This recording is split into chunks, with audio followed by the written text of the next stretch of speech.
Non c'è niente di meglio di un po' di sana competizione per imparare a costruire e programmare robot fatti con i Lego. E ce n'è per tutti i gusti davvero. RoboCup Junior, First Lego League, World Robot Olympiad, WRO. Peccato che di tutorial in italiano non ce ne siano nemmeno a pagarli oro. O fale te no?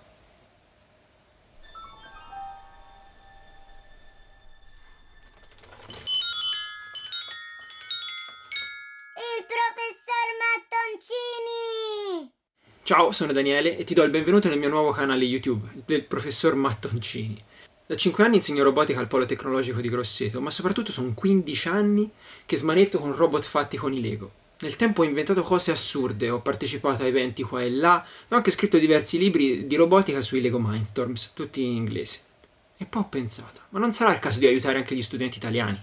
Allora voglio dedicare questo canale a lezioni di robotica su come costruire, programmare robot fatti con i Lego per partecipare a delle gare internazionali come le Olimpiadi Mondiali dei Robot, WRO, tutto rigorosamente in italiano. Ho già diverse idee per gli argomenti da trattare, ma veramente la lista è stralunga. Come costruire robot robusti, come e dove mettere le ruote, come bilanciarli e poi ancora come sfruttare un motore per fare due azioni invece che una, ottimizzare il numero di sensori e poi ancora navigazione, localizzazione, mappe, chi più ne ha più ne metta. Ecco, la lista è talmente grossa che ho bisogno del tuo aiuto. Quindi io ti chiederei, primo, commenta qui sotto e scrivi quale argomento vorresti che io trattassi prima di tutti o prima degli altri. 2.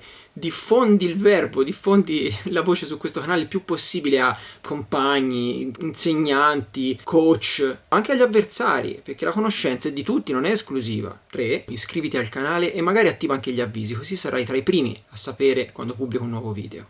Ah, per avere un'idea del mio lavoro passato, puoi visitare il mio vecchio canale cliccando nel link che ho riportato qui sotto. Ti saluto, a presto e come al solito resta giovani, gioca a modino.